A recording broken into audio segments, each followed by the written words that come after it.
Imagine not being Leeds, not feeling this pain, not dancing through thunder, not walking through rain. Imagine not rising with fists in the air when the world turned its back and no one would care. We've lived in the ashes, we've drowned in defeat, but still we stand proud on our battered old feet. Imagine not loving with all that you are. Imagine not being Leeds. We love you, Leeds, Leeds, Leeds. We do love you, Leeds, Leeds, Leeds. Now then, you beautiful, beautiful people. Hope you're all doing well on this Monday night. You know me, like to come on in and have a bit of a chinwag with you guys. See if you're feeling the same as me. Test the temperature in the room and all that and see how we're feeling ahead of a huge 6 days for Daniel Farke for Leeds United. Wednesday feels massive. A little bit of optimism going into this one after writing that, those 4 fixtures off from Villa onwards. Didn't think we'd get anything. So far, I'm proved right, but there's been a lot to be optimistic about in terms of performance. I think that's what surprised me the most, especially away at City. That second half were brilliant, as I'm sure you'll all agree. But the hard facts are, Villa and City, as tough as the games are, still no points. So something has to change. The formation, we finally saw the change that we all wanted. But beyond the formation as well, which I do think the formation is a blueprint for this side going forward, I do think just playing direct and playing to our strengths of where we recruited is fundamentally probably bigger than the formation, to be fair. The 4-3-3 has worked in certain games, and I think it will work. I mean, if we play 4-3-3 with Aronson at right against Chelsea, there'll be a meltdown hour before kickoff, and I'll have one of them. You'll see it on my vlog. But we could still play well against Chelsea, still get something. We've played that formation at Ellen Road this season and got points. So it's not the be all and end all as a formation, but it's a massive, that second half was a massive indicator that the fan base has been right. And that is probably the best formation for the lads we have available until January, until a new manager comes in, until whatever. Right now, I think that formation with the strategy and the philosophy of going long, be direct, and get runners and people in and around, bodies in and around whoever starts up top. I think that is a blueprint for success. What I will say is there'll be teams figure that out. Nobody expected, especially Pep didn't expect, as we saw, and we'll get into as the stream goes on, didn't expect the shift at half-time. Now Chelsea, I would imagine, will be planning for that. A quick turnaround from the weekend, thinking, oh, Leeds are throwing this curveball in there. They'll have to touch on it in training. They'll have to speak about it just in case Leeds start with a back three, or revert to go back to a 4-3-3, but then change it again if it's not going well. Was it a Hail Mary from Farke? Potentially. Was it because James was injured? Potentially. But gets a bit of credit from me for changing it at half-time, because it's something I've heavily criticised him of. Subs late, no change at half-time when needed, and he did that. But again, the cold hard facts, we've still got no points. Points make prizes and all that. So let's get into it. 60 people currently in after 3 minutes have been on stream. Thanks so much for everyone watching. Please do me a favour. Please smash a like on the video. It really does help bring more people into the room. It makes me feel a little bit better because I'm hobbling about. I've got a bad knee and I've been outside today feeding fibre cables through ductings like up to my arm in water. So it hasn't been a great day. It's been a cold and miserable day for me. But I was excited because I know we're coming on here tonight. So just come off of a pre-record for the Outside Ellen Road show on the Inside Ellen Road podcast, which will be going out tomorrow morning. AG is editing it, making us look pretty and putting that out in the morning. We had Scott from Leeds Lens on as our guest as well. So I hope you'll all go over and watch that when that comes out in the morning on the Inside Ellen Road podcast. Go check out Scott at the Leeds Lens. Great chat with him tonight. Agreed with a lot of points we all did, but also disagreed and had a different view on certain stuff, which were really good as a panel show to see difference of opinions and different, a few disagreements in there. And it was a really good chat. So go check out Scott at Leeds Lens, top guy. Tezza's in. Hey up, Tezza. Dave, how are you doing, mate? AG, I do like the thumbnail. What does everyone think of that thumbnail? It might be my best yet. I'm well excited when he said it, because you know what AG's like. He's the connoisseur when it comes to thumbnails and stuff like that. You've seen what he does with graphics on Late Night Leeds. So when he tells me it's good, I got a bit excited. If he goes back to 4-3-3, I assume that means James, he might as well not manage a Liverpool game. Yeah, well, My thoughts too, mate. Hey up top, banana, hope you're well. Please stick all those likes for Armati. Thanks, buddy. I always like how you say Armati. I love that. It's like a family in here, even though he's negative at the moment. Yeah, I am, mate. But not that negative about Wednesday. And yeah, I mean, honestly, I wrote the games off top banana. I did. Not because it's a free hit. I don't like that term, but I looked at these four and thought we're not going to get nothing. We may not, but we've seen a lot of fight. What I will say is, and people were really Farke out, and I've had a few comments because I would like a new manager. Even if we beat Chelsea, I still would like a new manager. It's no personal with Farke, but what I will say is I don't believe he's lost the dressing room, and I've had a bit of stick from that from people who are really Farke out. And I'll get some in comments later. I'll work with morning or a few comments saying he has lost the dressing room. Well, show me the proof. Don't get me wrong, there'll be certain players that won't be happy being on the bench. I'm pretty sure Largy Ramazani out in Spain isn't Farke's number one fan. I'm pretty sure Joel Pirro isn't Farke's number one fan. But for me, they're all pulling it in the right direction, the lads that were getting on the pitch. They're rallying round. We are struggling for form. We're not winning games. But I haven't seen in terms of performance and effort, I haven't seen, anything to suggest they want Farke out. I haven't seen that. And if you have, put it in the comments and we'll talk about it. It'll be back to 4-3-3. I think so, mate. I think so. And if he plays 4-3-3 and we get beat, then for me, he probably should go. He probably should go. He won't. He'll get the Liverpool game, but we shall see. Dave, hey up, guys. Definitely time for Mr. F to leave the building. I assume that's Mr. Farke and not Mr. Foster, Dave.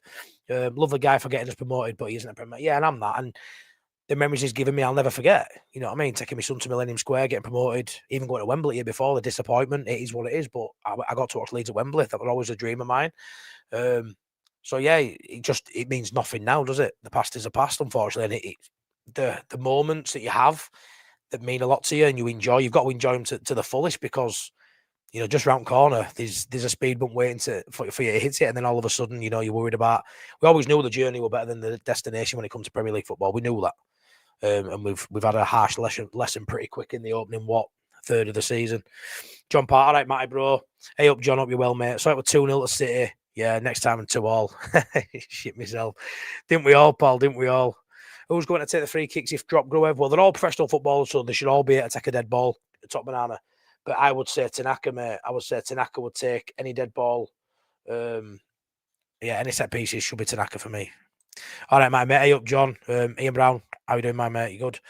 Hey up. Evening, Duncan.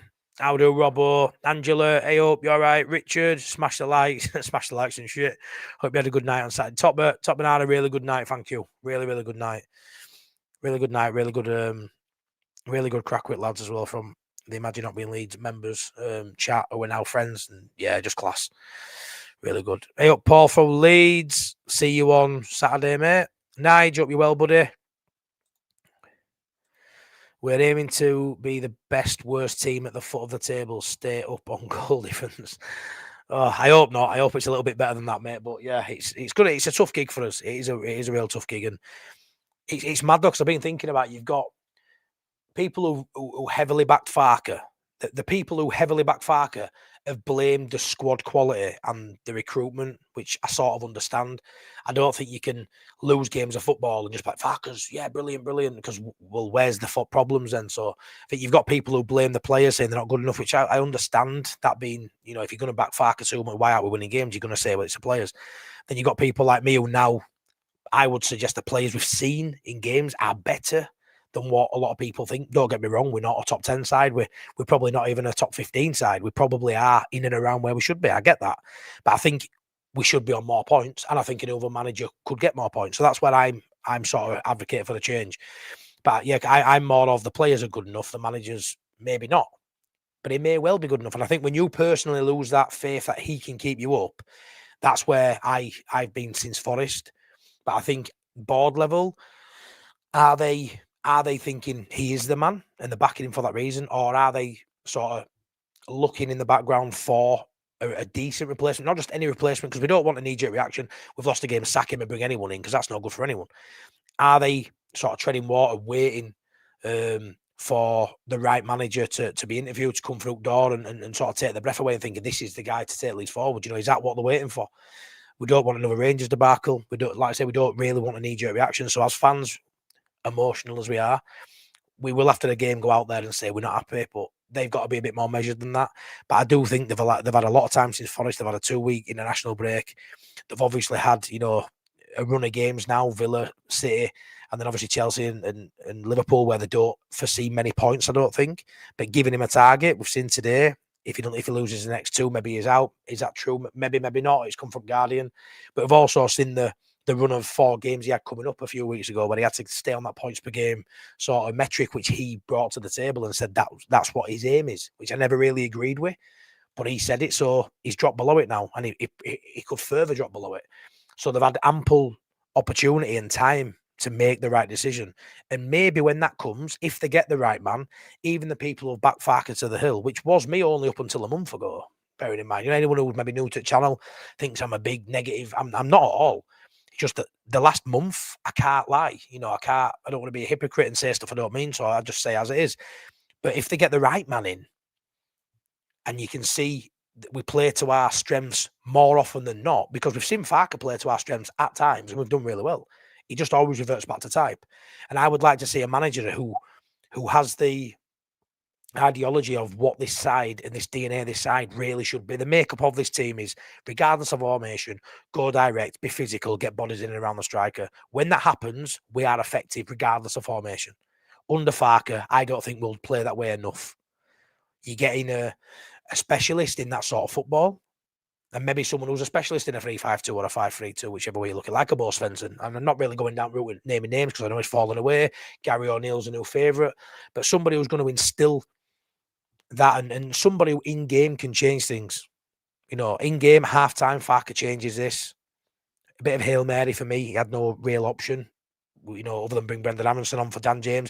I think with no context of knowing he's injured, I think that happens at half time at City, and his fans going nuts, if I'm honest. So I quite like how he went real Hail Mary, and whether he thought it'd work or it was his last resort, it did work. And I just think it's mental to go back on that for a home game against Chelsea, but it probably will. Probably will. Doing a lot of waffling tonight, you know me. Normally when I'm just clicking through chat, I get about half an hour behind chat, but I actually can see chat already, and it's already Thursday. I'm well behind. With Farke's comments after the game on Saturday, I can see him going, yeah, but what's he supposed to say, Richard? I get that. And I sort of agree. But he isn't going to come out and go, it worked a treat, I'm starting that against Chelsea. But yeah, I do sort of think the same, to be honest, mate. Farke can't win the war in football terms. But even the little battles he's lost, I don't have faith in Farke. That's it. And thing is, Roger, I'll give him credit where it's due. And my last video I did, he changed something at half time, and it made Man City go into a frenzy where they had to bend the rules or cheat, whatever you want to use. Honestly, I'm not even bothered about that at all. If we'd have done that, if Daniel Farke would have told, or not even told, if Perry had gone down semi-injured, not injured, fully injured, whatever, and we'd have had a team talk and won that game 3-2, not one Leeds fan would be saying that were dirty. Not one Leeds fan, even if Sky Sports are talking about it, Match It Day's talking about it, TalkSport are talking about it, we just say, shut up, you all hate Leeds. That for me is in-game management. That for me is in-game management. Dark arts, some would say. Some would say dark arts. When Click scored that goal all those years ago against Villa, well, we're fuming, we let him score. Yeah, we were. Yeah, we were. So let's not talk about, try to be clean cut and all that. For me, we would love Farke if he'd have done that. So, yeah. I reckon we win the next 2 games. Watch this play. Paul, I hope so. I really, really hope so, mate. I really, really do. Really, really do. I said at the beginning of the season I would like my team and Leeds to step. Yeah, Brett, you've been a legend, man. You're a bloody, you're a member at channel and you're a Sunderland fan. Really respectful guy, top guy, and I always value you in my chat, mate. So yeah, appreciate that. And I said the same. Did the show. We'll do the show. We're Wayne bridging the gap. You've bridged it. We're still trying to, and it feels a bridge too far. It really does at the minute. Sorry, Nige. This is the biggest sign of whether Farke's learned from it. Yeah, of course it is, Nige. Of course it is. We talk about him being stubborn. We talk about him not changing. This is the biggest test now, isn't it? Because before, it's just a bunch of Leeds fans thinking something will work. That's all it's been. We think it will work. We think we've got the players for it. Well, guess what? We've proved it. And some will say, it's only a small sample size. Of course it is, but it's against one of the best sides you can play. So that multiplies how good it was. If we go if we go to Burnley, which we should have played that at Burnley for full game, and for me, Burnley, Forest, we get some points out of those games. I ain't going to say we get 6 because who knows, but we get some out of those games. For me, if we play that formation, that style. But now we've seen it. It's not just a projection, not just a thought. It's not just an idea that I think this will work. No, it does work. We've seen it against one of the best sides in the world. We've seen it. Ooh, thumbnail goes, cheers, Planet Leeds. Cheers, boss. Nice class. Yeah, I'm really happy with it. Thank you. Not fishing for compliments, but yeah, I'm really happy with that. Not bad for my mobile. Go check out Planet Leeds as well. Boss Nas, you know Boss Nas by now. He's on here every Friday for late night leads. Go check out Planet Leeds as well. Do you think he changed it because he knows this? James, I think it's a mixture of things. I know he's a you know, say top drama. He's a manager in Premier League. So he's obviously good to a degree. There's only 20 jobs in Premier League. I said this on Outside Ellen Road show before I come in here. There's only 20 jobs in best league in the world, and he's got one of them. So he's doing well in life, and he's winning, right? Is he good enough? No, not in my opinion. Many factors to why he may have made that change. One, a bit of a Hail Mary. Let's see if all the fans are right. I actually think it's not going to work and we're going to get spanked. Sod it. Let me prove you wrong. And it actually backfired. Or James going off on that right side meant, the only other option was Aronson to come on. And he bottled putting Aronson on in a game where all eyes were on him. He spoke about mental health of Aronson. So maybe that's a part of it too. He didn't see another option other than only Aronson. And in that game, he just didn't think it was the right moment to put him on the pitch, expecting his potentially to go down by a few more goals and his performance potentially to get, amplified in a negative way. So I think it's a mixture of all them sort of reasons. But what I will say is it worked, regardless of why. We'll always discuss why in having a channel. You go into little alleyways and you talk, because you can't just, just speak facts and then move on. Here's a statement, move on, next statement. We've got to dissect a statement and dissect an idea and speak about it. So I think ultimately it doesn't matter why in this sort of instance it did work. Now it's just not bother why you did it. You did it. Show us that you've learned something from that game. Life's all about learning. We all know that. Like anything you do in life outside football, it's all about learning. It's all about going through an experience, good or bad, and taking something from that experience. And at top elite level football, to take such a basic term, which that's all that is, learn from every mistake. Basic. Jesus wept. If he don't take that into these next 2 games, then he deserves to be sacked. He deserves to be sacked. I gotta try. Yeah, Ragitash, I do fibre and data. I'm a telecoms engineer. So Cat 6 cabling, Cat 6A cabling, more often than not. Fibre, maybe once or twice, maybe once a week. Yeah. So spliced in a 24 core OS2 at York University. I had to pull it in today, splicing it tomorrow. They wanted me to do it all in one day. Which meant the money would have been okay. But now it's 2, I'm going to have to go and say I need more money because it would have buggered of a route and I couldn't lift half a grade because it was seized. But yeah, I do a bit of fibre, a bit of data. That's me. Both teams came. John, let's not, mate. Let's not. Yeah, I was saying when you went 3-2, I couldn't believe it. I just couldn't believe it. Dan James' injuries are contributing to it. Yeah, they are.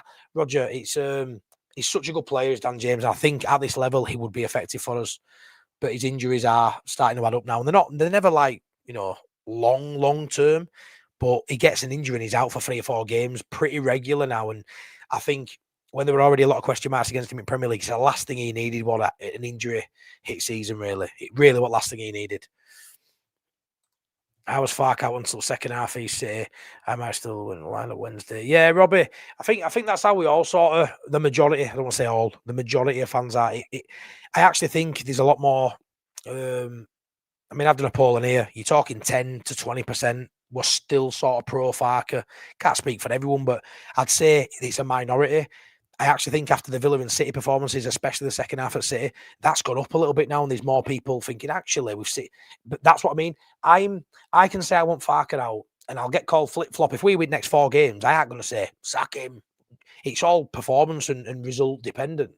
So I have issues with certain elements of his personality, but I say this all the time. I have certain problems with our lassie's personality, and she has problems with mine. You just get on with it, don't you? Ultimately, whether I like Farke or not, if he's winning games of football, I'm buzzing. I'm going, I'm paying my money, I'm enjoying the experience of being in Ellen Road, the vibes. If we're getting points on top of all that, brilliant. My downward sort of trajectory of how I feel about Farke comes with results, regardless of if I'm annoyed he's let Ramazani go. I hate the fact he let Cresswell go. There's lots of little side bits I can talk about when it comes to Farke, what absolutely boils me piss. But if he's getting results, I'm happy as laddie. I'm the most basic man ever. Feed me and let me go watch football. And if Leeds win, it's a bonus. You know, I'm basic. So as much as I'm not his biggest fan in the world, if we go beat Chelsea, if we go a good performance, if we win one of these next two, and I can, you know, and then he's still here at Brentford and goes and win, all of a sudden, you know, you can sort of have a sort of switch in how you feel about the club going forward. And the easiest thing to do, we said this with Bielsa, the easiest thing to do is as a manager is adapt, you know, change to what's suited more often than not with the players you've got, and move together forward together. Really, you know, in that you want an upward trajectory as a club with the manager in charge, because it's just financially better if he stays. He's already got the, you know, hopefully a good philosophy and a good playing style. My problem is take that sort of 3-5-2, take that long ball, which I hope will be our philosophy going forward. Take that out and part that a minute. This season, I can't really tell you what our philosophy and our identity is, which is a problem. But if we can get that right and we see, you know, the ideas, we see the in-game management, see Farke adapting, which I just don't think he can do, hence why I'd advocate for a change. If he can do all them things and we start getting points, then happy days, you know, happy days. But this is the biggest sort of eyes on Farke, I think, and we've had a lot previous weeks. This is the biggest eyes on Farke for me we've had, because the big shift all of a sudden at half time to now home game a few days later. You best believe the majority of fan base are expecting to see a 3-5 or wanting to see a 3-5-2, but expecting a 4-3-3. And a 4-3-3, Scott said it great there on the stream we've just recorded for tomorrow. That team lineup comes out an hour before kick-off, flat with Aronson, potentially 4-3-3 with Aronson on the right side. It could be a flat Ellen Road at kick-off, because it will deflate the optimism going in, because got a little bit of hope now. We've seen the boys are good enough. We've seen Farke. Actually, is he going to change? If he does, the hope that, you know, is there, and we can see the light a little bit. You know, at the minute we can't really see wood for trees, but then you see that second half at City and you think, but then again, if he puts a side out that isn't that, it's going to deflate the crowd and potentially the atmosphere at Ellen Road before we even kick off. So it's the biggest team sheet of the season. But I say that every week. 3-5-2 too little, too late. So I've seen a lot of people say that the system suits the players. The manager is not an advocate or the expert in the system. Yeah, I agree. Some would say it's too late. Others will say there's 20 odd games left. Only a third way, not even a third way through a season. I agree with both points. It's too late to a degree, because we've had winnable games, we've dropped points in. So now, for me, it forces our hand to have to go beat a Chelsea or a Liverpool or get a draw, in one or, if not both of them. When you lose to Burnley, when you lose to Forest, it forces you to have to take off at big boys. Do you know what I mean? That's how I see it. It's like when you're playing Deal or No Deal and you take 100 grand out, you best believe you got to get that penny next. You best believe you get that top blue. You know, it's got to sort of level it out. I haven't watched it since no one left. I used to prefer it. Ampaduni's dropping for me. Emmett, I thought it was a good second half. I thought he should have been dropped for the Villa game, if I'm honest, Emmett. I thought he's been really poor up to Villa game. I think with the injuries to Stack and Longstaff right now, that can't happen. I think Stack's back for this one, potentially. Yeah, I think he's in it. How good was Beale in the back three? Aiden, fantastic, mate. Fantastic. Exactly what we signed him to do. Well, that sort of performance. And I think you're not only going to get that, but I think that's going to suit him a lot more in a back three. I think that's just safe to say after seeing that before. Again, we've seen it now. We know it works. The script was written for a victory to Man City 5-0, 3 goals to 2. Leeds lacking that mojo. Give me a like, people. Cheers, Julie. 142 people watching. Absolutely class. 57 likes. Please, if you're watching now, smash a like, and it really does help. Really appreciate it. Thank you. Cheers for that, Julie. Easy teasy. Hey up, buddy. Sack him. He will eventually go back to his stubborn ways of playing. Out the back, slow and predictable with his favourites in the lineup. Get a manager in who plays a 3-5-2, 5-3-2. Bo Svensson. He would be my choice. He would be my choice, 100%. Evening 2, buddy. I didn't realise we played on Saturday. Yeah, Wednesday, Saturday. It's a late kickoff. I think it's 5:30. So it'll be under lights at that time. But yeah, normally will be Wednesday, Sunday, won't it? They've got it on Saturday. Yeah, just to sort of touch on that as well. Easy teasy. Talking about the back to back and the slow, predictable build up, the possession with no purpose, which has done my head in. I've got to. I was doing a bit of digging and looking at his results, and you know me, I'm not going to flag them up and bring them on here, but just to sort of touch on them. Bar Everton, we've got 11 points. Everton, take that out, there's 8 more points after Everton. So the Everton game is the only game we've taken points in and had more possession. The other 8 points have come from games where we've had less possession. Less possession against West Ham, less possession away at Wolves, less possession against Newcastle, less possession against Bournemouth, less possession in the Tottenham game, which, yes, we lost, but we played really well in. Less possession at City, obviously, but look, we played really well in. The games we've had more possession, we've lost. Burnley, at home, only had 32% possession against us. We had 68% possession. We lost again 2-0. We need to play direct and get bodies in and around. That's what I love most about the second half at City. Regardless of why it happened, you're seeing bodies in and around their box. You're looking and seeing Tanaka in pocket. You're seeing DCL and Metcha. You're seeing their defence being... how many times this season we've looked and they've just had DCL. You've got their centre-half and DCL, that's it. And he's done well in games. But you look at this and you've got bodies in and around. 3, 4, 5 Leeds players committing themselves into the box. Need to be braver. Be brave. The philosophy for me now is we're going down if we don't fight.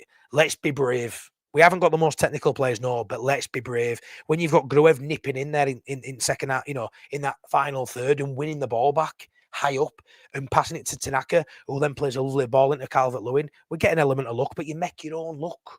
You make your own luck. And you don't get that if you're not committing bodies forward. You don't get that if Gruev's not being able... How many times have we seen Gruev past the halfway line to that degree? Not for a long time, not since first season. Tanaka practically playing in a 10 role. Guess what? A lot of fans were right. He probably can play higher up than he's been playing under Farke so far. And you make your own look. DCL gets that ricocheted. We get that penalty because we're committing bodies forward. Yeah, you may get counted on. That's why another centre-half isn't a bad option. Because you can bomb your fullbacks on, and there's always an extra centre-half to cover. Rather than having 2 centre-halves, Goodmanson losing ball, and Strauch having to come so far wide. It just hasn't been working. Get another centre-half in there, and for me, it unlocks so much more freedom for the players, and I think everybody suits that level of freedom, that level of bravery that Farke showed at half-time, regardless if you think it's brave or not. I'm saying it was. To throw something out there he'd not done, and not knowing if it were going to work, and it worked. And the players looked brave, and the players looked like they were buying into it. And it looked to me like all players were, this is us. Let's keep going at it. And I love that. And that all gets erased if it's a 4-3-3 with Aronson. Right, come kick off. But Farke will back the boys at Ellen Road in a 4-3-3 with possession to beat Chelsea. I would have to disagree with that notion, and I'm hoping Farke is with us in our sort of way of thinking this week. Yeah, Emmett, a lot of people do. I'm not quite there. I'm not quite there yet. Roger Slick, a refreshing vlog Saturday night in was Sean Healy over for the crack? Yes, he was. He was over for the crack. Yeah, loved it. He absolutely loved it. Oh, I'm going to play a little video, but I haven't downloaded it. I actually, I got a little video of Sean Healy dancing, which was really, really funny. I might put it on Late Night Leeds. I've got him doing a bit of Irish dancing and a bit of a mysterious girl. But yeah, we're class. Good crack. Players ain't good enough for this. His play style, time to be ruthless. Although I feel that the feeder info coming out now, the 49ers are toothless and spineless. So much for negotiating in their sleep. Yeah, easy. I'm not too sure about that that's come out today about Guardian. So Guardian feels like it holds a bit of weight. But again, is it really breaking news? If we lose the next 2, I think that's 8 in 9. If we lose the next 2, it might not. But if we lose the next 2, that'll be 8 losses in 9. Easy teasy. Why is it even got to get leaked that he'll get sacked? He should be getting sacked. Should be getting sacked. Even if we lose, the next 2 games 2-1 and we're in each game, we lose all those hard games by a goal, we're still lost. Like if you lose 8 out of 9, should be getting sacked. Shouldn't you? What, we're now 5 and 6, 6 and 7. It's sackable form, isn't it? Like it is, whichever way you look at it. So I don't think it needs an article really. I don't think you need to have any inside knowledge on that. I think it's just a given. Like, that's sackable form. It's relegation form. In my opinion, Matty, mate, I think you're relying on West Ham to have a shit rest of the season for you to stay up. Fulham look unreal now. January is crucial, both teams. And West Ham, Forest, for anybody in and around us, Ian, will spend in January. Have we got the funds to spend in January? Well, if we're led to believe what they said in the summer, we spent everything we could. So we'll have to sell. How much are our assets worth? You know, Nonto, Pirro, a bit of a depreciating asset because they haven't been getting minutes. So yeah, I don't know, mate. But yeah, it does feel very much at this moment, Ian, that we are relying on others to play to have poor seasons. Do you know? And like, we're lucky Wolves have been so poor, or maybe we'd be in another space down. You know, I think Burnley were always going to be in and around it. We hoped you would be. I'm gonna lie. But yeah, I thought we'd both give it a good fist. You're doing exceptional stuff.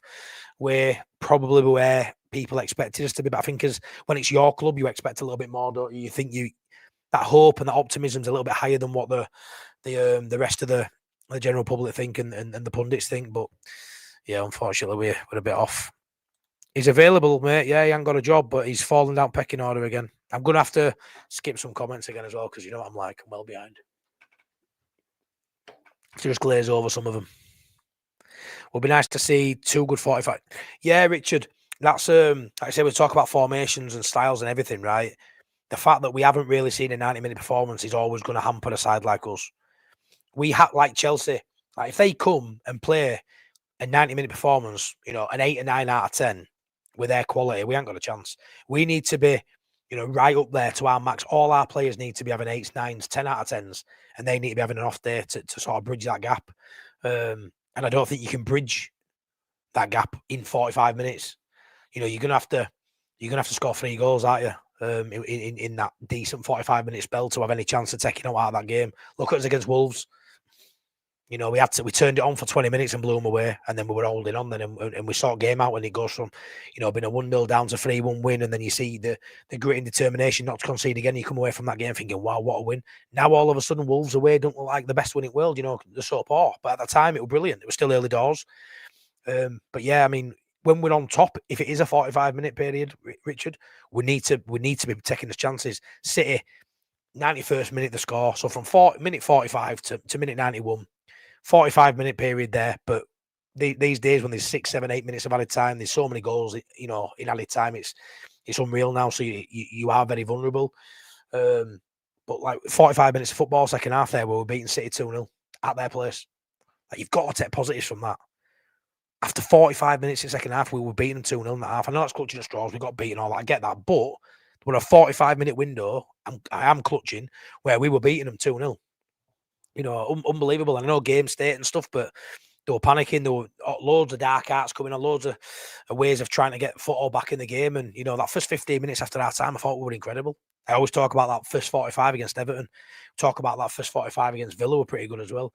But that 15, 20 minutes after half time against City was what bloody good football. Really, really was. Evening, Michael. Hope you're well, buddy. Andrew, no signs in January is what they said, and I fear that will be the case. I think we'll get some, but 1 or 2. I don't think it's going to be no groundbreaking, though, Andrew. I really don't. 147 watching. I'm probably annoying people who won't like the video, but stick a like on, please. We've got 80 likes. Please smash a like on, you other 60 beautiful people. Brett, the relegation zone is still way off being decided. It's still out of play. Yeah, but there's a gap sort of happening now, Brett. We're, 15th up? There's a bit of a gap creeping in. If we don't get many points out of next 2 and that gap gets a bit bigger, yeah, there's still a couple in there, but it's a tough ask or expectation to be thinking, you know, Leeds are going to jump above West Ham and Forest for me. I've got to believe. If we can take that second half of City into the rest of the season, mate, bring a little bit more talent in January, regardless of Farke being here or not, as long as he adapts and plays the way this team needs to play, then you've got to have some belief. You know, I try and get there every week. You know, I don't go thinking we're going to lose every game. It's only just creeped in these last few weeks. You know, where I'm really down in dumps with it. But I really do look at it now, process of elimination as well, and think it's highly likely highly likely that we could go down. But yeah, it's the hope that kills you. But I followed this club all my life, and I'm still going strongish at 38. You should have seen me getting up today from those greats. I was getting up very gingerly. I'm definitely feeling it. The young lad, they'll have to do a bit more graft tomorrow. Then again, he'll be watching me because I'm spliced into order. Farke is not good enough and never was. The City game sealed his fate. It proved the players are good enough, but Farke isn't easy. Yeah, I agree, mate. I agree. Tickle those likes for our Matty Chase Top Banana. The only straw to clutch is a 3-5-2 formation. We have seen what we can do in that system with our profile of player. Yeah, profile of player fits that system like a glove. Just put the glove on, Daniel. Just put that glove on, mate. He'd be so exciting if we want to bring him in. We want to bring Bo Svensson in. Go watch Mr. Wilco White's channel. You've probably seen it. I think Connor did something similar as well, where he analyses the video that Bo Svensson did about the 3-5-2, the 5-3-2, whatever you want to call it. The formation, how it worked to beat Bayern Munich when he were at Mainz. Unbelievable video. Unbelievable. Yeah, it was, mate. It really was. It was. But we're going to have that. It was an okay weekend for results round. West Ham losing, Forest losing, but yeah, Fulham winning was a bit of a kick in the gut, wasn't it? It really was.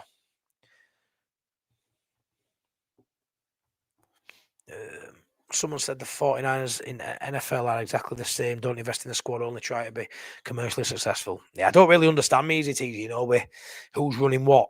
And I know this is the Enterprise, it's not the 49ers, but there'll be some crossover, won't they? Obviously, it's still under their name, but yeah, I'm not too sure on that side of stuff, but it won't surprise me. But I aren't massively against the ownership just yet. I do think some of the players, like all of a sudden now, Metcha 4 or 5 games ago, what a waste of money. What a waste of money. All of a sudden, 4 goals in less than 500 minutes. One at best goals per 90 ratio in the Premier League. Talk about him being a penalty, one of them being a miss. Talk about one just hitting him and going in. Talk about whatever you want. 4 goals. Fair play. 4 goals in less than 500 minutes. Don't look a bad signing now. Do you know what I mean? You come out of that, and then you look, Beal, I've been slating Beal, plays in the back 3 where he should be playing. Whew. Maybe we've got a player here all of a sudden. So, yeah, it had a lot of stick of the 49ers, and I aren't really on that, me. I aren't really on that. If they keep Farke while we're losing game after game, then that'll be a big problem. But we've seen a lot of problems at this club, haven't we? We've seen Farke stick with Melier, now the board have stuck with Farke a bit too long.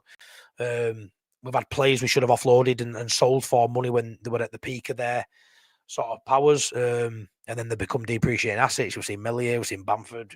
We should have got rid of him X amount of years ago before the ownership we've got now. We're in Pirro. You could argue if Farke doesn't see any value for him this season, if we're going physical players, maybe you move him on after being top scorer in Championship. Maybe you get 15, 16, 17 million quid that can be reinvested into a decent European striker to bring into our squad this season. There's been a lot of decisions what are a bit iffy, but hindsight's a great thing. We can look back and pull it to bits, can't we? But we'll never know until the end of the season if the decisions made by the board were right. If we get to end of the season, we stay up in 17th, and Metcha's got 12 goals, best signing of the season. So it's one of them. Burnley, Forest, and Brighton games weren't enough to part ways with Farke. Yeah, I agree. I really do. I mean, Brighton, we lost 3-0 at Brighton, obviously, Michael. We had more possession. We had more possession against Brighton. Guess why? Because they let us have the ball. They let us have the ball and we walked straight into the trap. Tickle the ovaries, I mean. For Matty, cheers, mate. Lou Welling, how you doing, Lou? Over in Oz. Hey, Matty, how you doing? Very late Leeds tonight. I really hope we play Big Bastards FC Wednesday night. Don't we all, mate? Don't we all? And it's not just a lump it at big man. There's actually a bit more about us in that formation. It allows us wing backs to get up there and really affect the game, and allows some of our midfielders to be a bit more creative. The handbrake has to come off. Let them play with a bit of freedom. Let them play in the formation that suits them, and yeah, we'll see where we go. But yeah, thanks for tuning in. I hope you're well. Hope you and family are well, mate. Hey up, Robbie. Not Gary O'Neill, not for me. Again, a bit of a layman's term, like a bit of an idiotic way to maybe look at it, but I haven't seen Gary O'Neill fail at Leeds, so I aren't gonna dismiss him. Do I trust the board to make the right decision? I don't know. It's tough. You'll have a lot of managers who are out of work. Rodgers, O'Neill, a lot of managers who would jump at the chance to come to Leeds United out. But people saying, "Oh, He won't come when we play Man City, or they won't come when we play, Chelsea, Liverpool. Why not? These are games that excite you as a manager, especially. You want to test yourself against the best. I think anyone who's out of work would jump at the chance to be in the best division in the world. Gary O'Neill having Leeds, it doesn't excite me. Like, don't get me wrong. If he gets that job, he's setting it like what a job to get Leeds United in Premier League. What a job. He'd bite your hand off for Gary O'Neill. It'd be like all these Christmases have come at once. I'm sure he'd agree with that. But is he good enough? It feels like it's probably a bit too big for him, but he's got really good results out of very limited squads. The Bournemouth squad he kept up. He did well with Wolves. Ultimately, he got sacked. But any manager we're sort of linked to it at the minute, I think if we bring one in, it will be a manager out of work. Just because I got sacked, don't mean the poor manager. He's inexperienced to a degree, but again, we've seen good young managers do well, haven't we? With less experience than Gary O'Neill. I don't know. It wouldn't be a wide pick, but it's the bookie's favourite. Is that just because people are lumping on him? Does someone know something we don't? Wait for Frank to be available. Yeah, I'd have him tomorrow. No worries about that, mate. No worries about that. I don't think Hans will come in me, mate. Mark B, you've come a long way with your channel, do that. Thanks, Mark. Really appreciate that. Yeah, really appreciate that. Thanks, man. It only grows with you guys coming to watch, though, doesn't it? So, yeah, thanks so much for your continued support. It means a lot, man. Goalie should have had to go off a treatment. Massive loophole. Yeah, it is at the minute. And while it's a loophole, random guy, they can do it, can't they? They can do it. Can't give Farke money in January. He'd buy championship players. That is a worry for me, easy. About how the money would be spent in January if Farke's still there. Easy teasing. We can't pick someone like Brendan Rodgers or Gary O'Neill. They prefer a back four. We need, like say, Bo Svensson for me because he goes with a back three and thrives at that as well. Farke's had 2 amazing seasons in the Championship for us, but in the Premier League, he's fallen way below what we need. Yes, Skip, and you're okay to always reference that. We'll speak about what he did in Championship, and I think even the biggest Farke outs, a lot of people wanted him sacked. Even when we won the division, after the first season, losing it in final, a lot of people wanted him out there. And I think it's fair to say that over all those 2 seasons, he's built 2 very good sides that's given us a lot of good weekends, a lot of good weeks, midweeks, weeks, whatever you want to say, a couple of really good seasons. And that can never be sort of lost on me. But that doesn't translate into this season. It's past tense. So, yeah, it's just not it at this level. It's just not it. Knutson would be class, mate. Would be class. Why are they doing this when they should have done it after Forest and Newman? Yeah, I agree. Forest all the time. Forest all the time. Cheers to Banana. He probably will start the 4-3-3 on Wednesday, but he has the 3-5-2 in his pocket. If it isn't working, instead keeping 4-3 until the 70th and does. Yeah, it'll look a bit daft on him though, Paul, if he goes with a 4-3-3 and then at half time swaps it to a 3-5-2. If he does it again, but yeah, he's now seen it working. Whether he fully believes it, Paul, to be the way forward, maybe he doesn't. Maybe he doesn't see that as a way forward, but he now knows it works at least. And whoever he plays it against, unless it's Arsenal or City, I know Chelsea, I think they're second out of the, but there's an argument that City have the best squad outside Arsenal, and it worked against them. So there's an argument that any other week, if it's not working, change it to that. But do you really see him every week? If it's not working, changing formation, subbing players on at half time? I'm not too sure. I do, to be fair. But say biggest indicator of where Farke's head is at will come to us fans an hour before kick-off. Like smash. Come on, guys. Matty deserves more likes. Cheers, Nige. You're a legend, Nige. Looking forward to seeing him Friday. Knutson, contract nearly up, and the new season now finished in Norway would be a great choice if he get. Oh, is it nearly up? Is Knutson's? I've seen a lot of people say Knutson. I thought there's no chance we get him, but I didn't realise his contract's up. I would absolutely love Knutson. I would love him. I'm going to have to skip a few. I do apologise. Farke would have liked another 2 plays in the summer window, but he's still got in 10 plays for 100 million. And as Graham Smith said, yeah, I agree with that, Skippy. He was a massive. Graham Smith said Farke had the final. Yeah, he did. I know for a fact he did. He really wanted DCL. Massive admirer of DCL. Wanted him for a while. He had final say. So whether we agree, which we probably all agree, we're lacking a bit. But if you're a Farke in and you think all the players are poor, then you've got to blame Farke for that because he had final say on all of them. He really did. He signed off on all of them. I know that for a fact. Yeah, he was. if the fan base can see Farke's fail, Gary, your guess is as good as mine, mate. I really don't understand it. Maybe he's a really likable guy behind scenes, and they just love him, and they're not bothered that they'll lose millions and millions of pounds and there'll be no stadium redevelopment, which I would assume none of that's true. But yeah, if Farke doesn't get 4 points out the next 2 games, he'll be sacked. Thing is, for me, easy. You know me, I want to change. That's been evident. I spoke to Scott today from Leeds Lending. They were like, I know one person on this panel wants a change, and that has only come in last month. I'm optimistic we can get 3, 4, maybe 2 draws. Like 4 seems unlikely. Likely it is we lose them both based on player quality. But after that, I mean, how would you feel, Easy? I know you're really, Farke out, and you have been for a long time. You've been banging that drum the whole time, right? If we beat Chelsea on Wednesday, then beat Liverpool, and then go away to Brentford and win, and then play Palace and get a point or win, can he win you round? If we win 6 on bounce and we end up 15th, can he win you round? Or are you just... Because for me, if we're losing games and he's not learning, then I want the manager to go. If we then win 3, 4 games in a row and everyone's buying into it and it looks like he's learned his lesson, then I don't really like going Farke in, Farke out. I just, I'd like the manager to change right now because I don't... But all of a sudden, you win a few games and that changes. I'd love to know, Easy, could it change your mind? I don't think it will because I don't think it happens. But could it, or are you just adamant if we won the Premier League, you still want him sacked? Do you know? Because some people are like that. Ham Live, oi, Matty lad, did you get pissed on Saturday night? I'm a very, very sensible man. I'm one of those, mate, who likes to make sure everyone's all right. So me and my mate Mike were the bouncers, making sure it was all right. But yeah, looking after Sean Healy.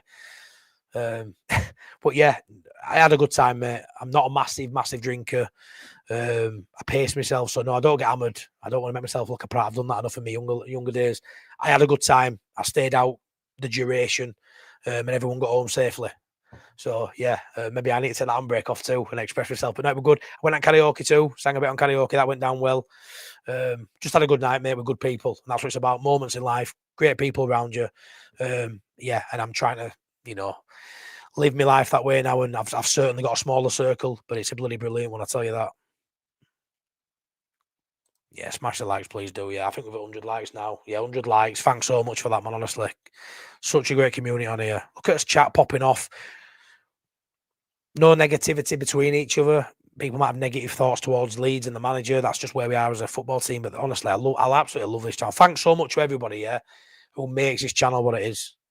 Because you're all a massive part of it. You make this channel what it is. It's such a great community. And like I say, 8 of us went out on Saturday, and maybe next time there'll be more of us. Yeah, moments, man. Moments. I think so, Easy Teasy. I can see that too, man. I really can. Farke should keep reading that sign at Ellen Road, side before self. I will never support Farke because he's crap, to put it bluntly. Yeah, I knew you'd say that. And I know I'm nowhere near the answer to my question if you're still watching what I said 2 minutes ago. But if they win games, mate, that changes stuff for me. Evening, Matty, that the first time Farke has made subs at half time. What, that I can remember, mate. That I can remember. Yeah, really good, mate. Really, really good. Jeez, it's so hard to get match tickets for. Yeah, Patrick, it's difficult. Getting online queue, if you remember. Miss out, getting ballot. Miss out, get that buy tickets stadium on your Safari, on your phone or wherever, constantly in background. And every time I get my phone out to send a message, do a phone call or check the time, I am refreshing that page. Refresh. Our minute track and field. So you just keep going. And I have not missed out on a ticket in the last 3 seasons when I've tried to get one. I think I've missed 3 home games in the last 2.5 seasons due to getting married and whatever else work one time. But whenever I've want a ticket, which is pretty much every other game bar them, I've got one. So it is hard. But it depends how determined you are. I mean, I am like an animal. I'm up at 1 o'clock in the morning, refreshing. I'll set my alarm to wake up to thinking it might be quieter at night. Shouldn't be telling you this because you'll be another one now. I might get that ticket. But it is hard, but it can be done. And if you're willing to sit on your own, like me, sad sack here, you've got it's highly likely you'll get a ticket if you persevere, buddy. But yeah, it's tough. The three in centre of the park, second half, is as strong as I've seen it in a long time. Well, they had options to go direct, which you've been saying 4-3-3 hasn't. Yeah, you know what it is? You don't want to go direct all the time, Ashley, because then you become predictable and you're bypassing the midfield. I don't think we've got technically gifted midfielders. I think Tanaka is. I think Tanaka's probably the one I look at. I think he really is technically gifted. I think the other one want to break up the play. We've got a couple of runners in there in Longstaff and Stack to a degree. You've got a destroyer in there in Ampadu, and Gruev's a nice little, tidy player. But I do think at times go long, the three in the park, you will, like I say, you will be bypassing, and sometimes if you do it all the time, they won't get in game. But I think just showing that sort of in-game management to get the message out, as and when, go long, maybe every 2 or 3 attacks, go sometimes play out from the back, depending on who you're playing and depending on the situation within that game. But for me, we are most effective going long and getting the midfield higher up the pitch. That for me is the blueprint of how we succeed. More bodies up the pitch, letting that midfield, because let's be fair, we've been playing, for me, with 3 DMs. Like, and look how many goals we've been conceding. Bang another centre back in there and let at least maybe 2 of the midfielders maraud forward a little bit. I actually quite like the idea of playing 3 centre halves and then having 2 DMs with Tanaka just sat a little bit further forward and getting licensed to go up, or a Longstaff. But I actually think this system probably doesn't suit Longstaff, and he'd probably be the one that would come away for me. And I'd play over Tanaka, Ampadu and Stack. I'd have Ampadu and Stack deep, and I'd have Tanaka pushing up, getting as close to a Metro and a DCL as possible. Would be my ideal with Bogle and Goodmanson just doing that all game. That is a wild start. So that that is it, Llewellyn. Yeah. Less possession. I mean, see this: Nottingham Forest beat Liverpool. I know Liverpool are beaten 3-0 at Anfield. Forest had 26% possession and won 3-0. I remember once upon a time in football, it's changed now, hasn't it? But you'd look at the score and the stats would reflect the score. They won 3-0, they bossed every stat. That's not the case anymore. That's not the case. It really isn't the case. You can let an opposition team have the ball knowing that isn't their strength, and that ain't our strength at this level, having the ball. So teams let us have the ball. Brighton, let us have the ball. We had 55% to their 45, and we got beat 3-0 and could have been more. And we had the ball more than them. We have the ball to stop the other team having the ball, because that means they can't score goals if they haven't got the ball. Obviously, basic maths. But the math ain't mathing. The math is not mathing. There's a rumour doing the rounds that the board have been talking to Rooney. Michael got... No, mate. No. I've heard that rumour too. It ain't true. There's just no way. There's absolutely no chance. Possession is built up just passing it around. Yeah, of course it is. Of course it is, mate. It means nothing unless it's got purpose to it. Tempo, purpose. Playing vertically instead of just sideways. It just don't work. Works at championship level when you've got the best players, not at this level. Yeah, he has to, mate. He has to, Steve. He has to. Really does. Give 120% each match with 3 at the back. We win some games if we play that way. Yeah, I agree. Clem, the 49ers haven't anyone in mind to replace Farke, hence the narrative coming out of the club. First it was point a game. Very true. They did say, though, over the next 4 or 5, didn't they, which tied it into the end of the Chelsea, the end of the Liverpool game. So if by the end of that, he hasn't got, because that'll be 15 games, won't it? If he hasn't got 15 points in 15 games and he's still there, then they've lied to us a few weeks ago. They've given 2 more games now. I mean, they've said give him 2 games. If we beat Chelsea, that'll take us to 14 points. But then if we lose to Liverpool, it's 14 in 15 games. So we're below the point per game after the 5 games. I said it from Forest onwards. So I look at it thinking these 2, he has to get 4 points. Otherwise, he falls below the point per game, which is what he said. But I'm not too sure. I think a couple of good performances and maybe he picks up a point that he may then get the Brentford game. Because for some reason, Clem, people are dismissing these games. But they're going, yeah, but it's all right, though, because we've then got Brentford, Palace, Sunderland. They're all in top 10. We've got 6 more games to play before we've played all 19 teams. Played 13 games now. Got 6 more games to play. They're all in top 10.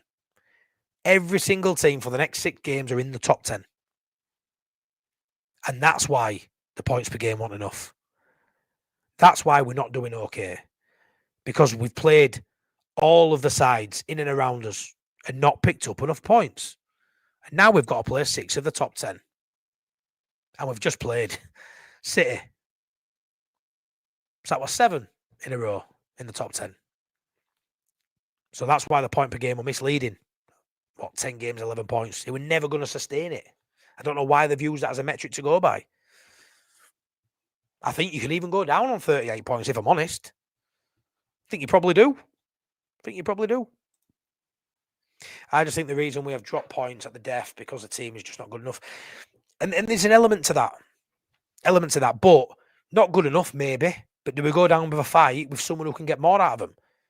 And I don't like talking about Bielsa because it seems irrelevant, but there are managers out there, and I know he was unbelievable for us, but there's managers out there that can turn water to wine. He's not the only man, Bielsa, in the world who can get more out of players than other managers can. He's not the only man. Maybe he's the only man who could have got that team who were mid-championship level. This squad we've got now is better than mid-championship. If it's championship, it's top end. It's championship winning. It's 100 points winning. Almost record as a club record breaking. It's not a poor championship side, even if it is a championship side. So you get another manager who's maybe not as good as Bielsa, no, but these players are better than what Bielsa inherited. So maybe like for like, he can do something similar.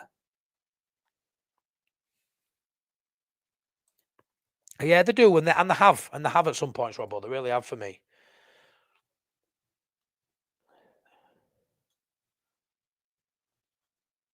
Sorry, guys and girls. Slight off topic. Who's seen Lewis Deaton's documentary on the history? Yeah, I watched a little bit this morning. I need to watch the last 10 minutes. Really well done, Robbie. Yeah, just a classy guy in it, where he delivers stuff and really professional. The editing and the presenting of it were really well done. Actually, the players suited the 3-5-2 because we was playing to our strengths, and from the players, we're more confident, kicked up 10 gears. Yeah, I agree. Yeah, please smash like the video. Honestly, right? I know I'm saying it a lot. I'm probably boring you, but 158 people watching me on a Monday night. Like, it's mad. The numbers are back up and beyond anything I've probably ever experienced. So I really appreciate it. Without you watching, liking, commenting, subscribing, yeah, there'd be no point doing it if no one watching. Do you know what I mean? So the fact that you want to come back and talk good, positive, bad, negative, whatever we discuss, the fact you're here watching, honestly, I really appreciate it, man. I'm not saying that, I really do. Don't do this for anything other than just my own mental health and just wanting to chat and build something really good. So if YouTube stopped paying money tomorrow, I'd still be doing this because I don't do it for that and I don't get much. So yeah, honestly, yeah, thanks so much. 150 people on Monday night. What is going on? Wow. Just watched the West Ham fan channel, which came up on the algo, and he claimed they're signing Kai George and Neymar in January. Fair enough. Surely that's a bit wild, is the Neymar one, but Okafor looks like he's never going to complete it. Yeah, that bugs me. That so really bugs me. He's a class player. Really like him. Probably the most talented we've got in a offensive capacity. So, but yeah, he can't get through 90 minutes. Keeps getting pulled, doesn't he? Yeah, we do. You know what it is, Robbie? Concentration. And this isn't on Farke entirely. Or this part isn't on Farke, right? The concentration levels is shocking. So, first minute, we concede a goal. For me, that's a systematic error. Yeah, Nonto doesn't track his man. That is on Nonto to a degree. But the fact that each week the take us out to right and then a long ball and the catches off guard on that side. So he changed both players for that first half at City on the left hand side. Okafor and Goodmanson. And Goodmanson's been brilliant. Both come out. Nonto and Justin come in. And we concede after 50 odd seconds, don't we? So that's a systematic thing for me. Don't matter who we play there. Play Roberto Carlos there, we're probably still going to concede. But the first minute, last minute, Forest, straight after we scored, within 60 seconds we concede again. The concentration levels are really poor. Really poor. Villa start second half instantly. The start and end of halves are really poor. And a lot of that's coming down to players. And like I say, scoring a goal, you're most vulnerable when you've just scored away at Forest. We concede straight away. You're just making your life so difficult. Goals are so hard to get for us in the Premier League. But to concede them's really easy and looks really basic at times. Looks like a Sunday League team could score past Leeds United. I'd back them to at least get a goal. And that needs to change. The concentration is definitely a massive problem. And we've lost vital points in games we've played well and deserved more from a lapse in concentration. And that ain't good enough. It ain't good enough. We need to be as close to perfection, everything footballing terms, to have any fighting chance. And when we drop below those standards and switch off for even a millisecond, it's difficult to see games out at this level. Really difficult. Hey up, Matty. What's your honest opinion, mate, of DCL? I'm still on the fence. Hey up, Paul. Up you well, mate.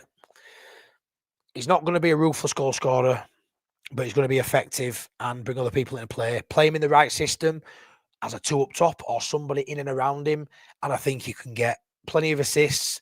He'll win knockdowns for other people to benefit from. And what I'll always say with DCL and Metcher, Paul, you've got to look at the fact he won a free transfer. And people may say, well, he's on 100 grand a week. We don't know that factual. We know he's on probably a decent wage. I've been told he's on 80, if that's right. Wow, decent wage. Doing well for himself. But I think he's a great... You've got to look at the fact he won a free transfer. Right now, Metcher, shoot me down for it. Metcher's best signing we've made. 4 goals. I actually think Gudmundsson's been best player.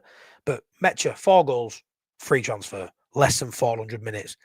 How can you argue with facts on that? It's been brilliant. DCL missed some big chances. Yeah, he has. If he'd have been on 4 goals instead of 2, we'd all be waxing lyrical about him. If he'd have put a couple of those chances away early on, because don't forget, he went a good cluster of games when he started for Leeds where he didn't score and he missed big chances until Wolves, and that hampered his start.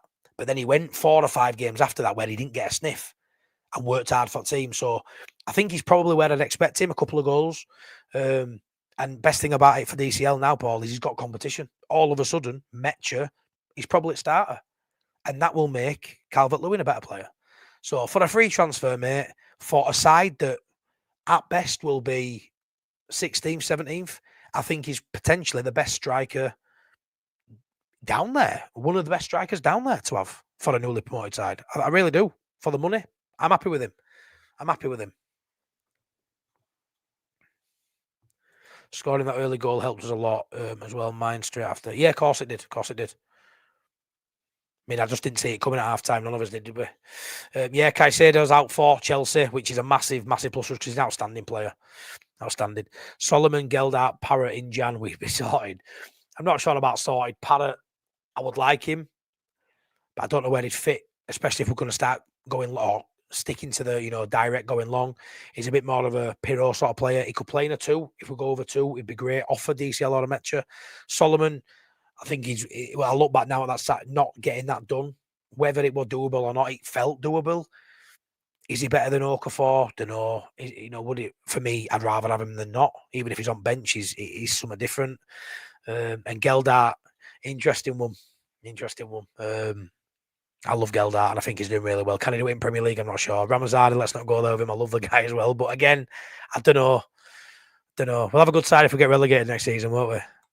Geldart will play on that right then. We need to get that tempo. Yeah, like Jer says, tempo. It's all about the tempo. It really is. Play with tempo. We'll look at a different side. How is no one talking about City's 3rd goal? He was offside, interfering. Yeah, I mean, there were a few bits, weren't there? There were a few. Even one, the second goal, the second one where when it's Silva, sure it was backed into or pushed Peddy, and then he had to take a back foot before he could go forward to try and punch it, catch it, whatever he tried to do. He looked flappy anyway, but yeah, I mean, it's one of them. I think because I expected a hammering and we didn't get that, and we had a good second half performance because I didn't expect. I haven't been too down about the injustice that a lot of fans are having about City, and that's a bit mad because a point's worth a point or 3 points is worth 3 points no matter where you get them. But because it was City, the injustice that probably was there in a lot of stuff, even the Donnarumma going down, it just hadn't angered me. I've come out of that game thinking more than the injustice of some moments, thinking Farke messed up massively. Because if we'd played, the 3-5-2 or played direct in that game and got people in and around him, we may come out of that with something. The first half for me is what let Leeds down, irrespective of any decisions that didn't go our way. The first half were very negative, very poor, and we were lucky to only go in 2-0. And then he changes something and we see an upturn in performance. So yeah, and the full time goes, and I'm in a buoyant mood because I saw a fight, I saw a philosophy and idea that in my head I thought will work, and it's getting that justification, getting that clarity that is it. It is that we can do this. So yeah, the hope is now back. So you best believe if we do shite on Wednesday, I'm gonna go nuts.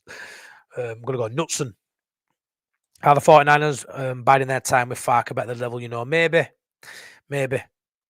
It could be worse for Leeds this week if Burnley win or draw. I mean, if it goes away, it should go in terms of quality, catch promotion, and we don't get anything from Chelsea, Liverpool. Historically, it's tough. Even if we're on pomp, it's tough. There's a chance at a Burnley, there's a chance at a West Ham, a Forest all get, a point, a win, whatever, and then it's just looking more and more bleak. But like I say, there's a cluster of games people are looking forward to: Brentford, Palace, and Sunderland. Why? They're just as tough. Some would argue that Sunderland or a Palace is tougher than Liverpool right now. There's an argument for it. Do you believe the club size and infrastructure wise that Wolves are a Prem club, or would you have them in the bracket of Bournemouth and Brentford, and should be further down the pyramid? Yeah, I mean, I don't look at Wolves. I think they're a big club. I really don't. Yeah, but they've been there on merit. And again, your team's got to be good. It doesn't really matter about your history, your infrastructure. Your team's got to be good enough. League One as a Leeds fan, the team weren't Premier League. Whether we think we're Premier League and a European giant and all that, it means no if your team's not. But I look at Wolves and think, yeah, they've stabilised. They've had really well. They've been in Europe. But I never look at Wolves really and think they're anything other than they're not even a yo-yo side because they've been there. They're still there, But yeah, I don't look at Wolves and think, yeah, they're there for good. I always think they've overachieved for me of Wolves. And if they go down, maybe they'll be that club again that they're down a couple of years, come back and have a couple more. But I never think, even though they've had some really good years, with the Portuguese players they had in there, they've had some absolute ballers. But I feel like they've lost a lot of them now. They have not got the quality they had. But again, on merit, look at Bournemouth and Brentford, not big clubs at all, but maybe in 20, 30 years, we'll all be talking about them as a big club. Maybe they'll be huge in 20, 30 years because, behind the scenes, they're getting it all right. And that's what it comes down to at the end of the day. But yeah, I don't really like dissing other teams because Wolves have done brilliant. I wish Leeds had been in Europe in the last 10 years. You know what I mean? So, but I aren't surprised they're struggling this season. I aren't surprised at all. I do think they'll go down at some point. And like I say, I would say they'll finish bottom of the season this season. If Thomas Frank gets sacked, or maybe more like when he gets sacked, I honestly think he'd be a great fit for Leeds and would. Yeah, I mean, there's some managers who would come in who you think, well, you won't get relegated with that manager, and he's one of them, innit? He's one of them. Farke nearly slipped up to Burnley on goal on GF goals for with the most expensive Champo squad in history. The writing was on the wall back then. Fair dues, mate. Fair dues. Julian, I don't see the point in changing now. For what reason, though, Julian? Because we've got 2 tough games, or because you think we're going down? So what's the point? He'll bring us back up. Because I've seen a lot of people say that, which I don't agree with either. But yeah, I don't know. I think it needs changing when anything in life when it goes stale, you need to change it, and I think it's stale. I really do. I think it was stale up until half time. I say it was stale and needed changing. So now it's just up to him to make that change, isn't it? For me. If Rodgers comes to Leeds, that is a weak decision. His recent record is shocking. He also more arrogant than Farke. The man can talk shit with the best. Yeah, Tony. I ain't bothered if Rodgers comes and he comes in. If O'Neill comes in, he comes in. Again, until I see him struggle at Leeds, I'm not to ask what they do anywhere else. Bielsa's struggling at Uruguay now, and I'd have him tomorrow. Yeah, maybe I'm a little bit. I am just a guy. I'm just a guy. I'm just a fan. I'll say some shit that people won't agree with, and that's it. But Brendan Rodgers is a better Premier League manager than Daniel Farke. You've got to upgrade in any player, in any manager. It's got to be an upgrade, or why you're doing it. Is Brendan Rodgers better than Daniel Farke in the Premier League? Yes. Is he only marginally better? Some will say yes, but he's better. I don't think anyone would disagree that he's better. He's better. He's won an FA Cup. He nearly almost won Premier League, a Gerrard slip and all that. We all know how the story goes. But he is better than Farke at his level. Will he get more points? Yes. Will he get a couple of points more? Maybe. But that might be enough to keep up. So, yeah. Svensson and Rosa, yeah, they were my 2 choices, mate. They really were. What's wrong with English football, Rogers? The gap between the Prem and the Championship is ridiculous and unfair. No, parity. I've nearly stopped watching football because of it. Yeah, it's tough, innit? It's tough. Depends how you go off the field, though. You can make key decisions, be brave in the transfer market. Nobody. I mean, what you're saying there, Michael's right, but nobody at Sunderland's thinking the gap's too big. No, nobody. Even the biggest cynic and negative Sunderland fan, nobody at Sunderland now's going, it's too hard, is this? Because they got off the field, they got it right. They got it right. They got it right. Imagine at the end of last season, 24 points cleared of him we were. If you'd have told us 13 games into the season, there'll be 11 points in front of us, you'd have laughed. I know I did. Not laughing now. Yeah, he did. He did, Julian. Really, really did.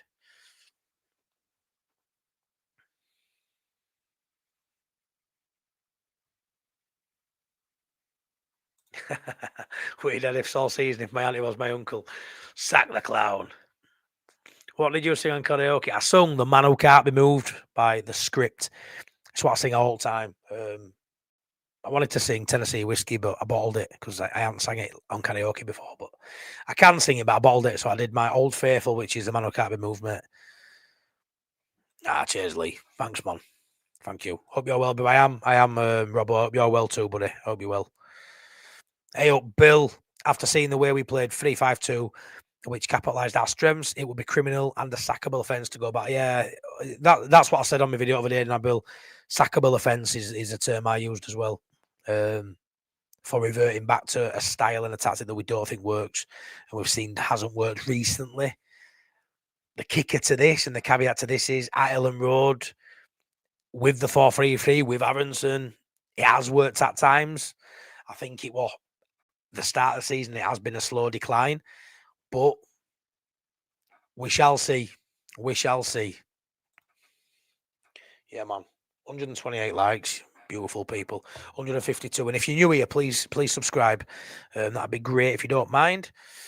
Yeah, he's very divisive, Aiden. He is. He can easily split a fan base pretty quickly. You know, he's very smug, arrogant. I agree with all that. But we've got that anyway with Farke, and he ain't winning games. So if he comes in and he's smug and arrogant but winning games, we'll accept it. But yeah, I mean, I don't really like talking about managers because I'll say a manager, like I said, then give me Bielsa tomorrow. You don't want Bielsa, they'll break down, can't do murder balls. So I understand, but I'll just say it because I'm just an emotional. I'll Bielsa. Of course I would. Of course I would. Put him up in my house as well. Got no room for him, but I'll find it. You know, so I'll say some stuff that's a bit daft and maybe not logical at times. But yeah, the Rodgers thing, it is what it is. I'll back whoever comes in.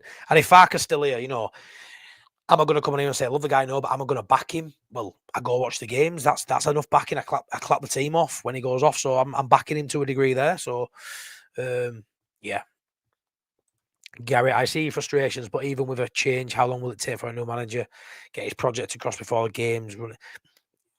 It depends, doesn't it? If you get the right man in, Gary, they can come in and turn it round. You know, you can have the new manager bounce doesn't just have to be a game or two. You know, someone can come in and really turn it round. So I agree with that to a degree. You know, pre-seasons where you put the foundations in, you're like building blocks, you put them in the right place to build. So when you have tough times in season, you know what you're doing, the philosophy, the way the manager wants you to play, you're all dialed into that because you've had, you know, weeks, months preparation. But sometimes just throwing, you know, in deep end, we're struggling, coming with new ideas, banging it, can freshen it up. It doesn't just have to be, you know, how long will it take? It could be instant. It could be instant if you get the right manager in. If you don't get the right manager in, regardless of time, it's, you know, you're going to go down, you're going to struggle. Yeah, please smash a like. 141 still in here. Been going an hour and 13 minutes. Mad.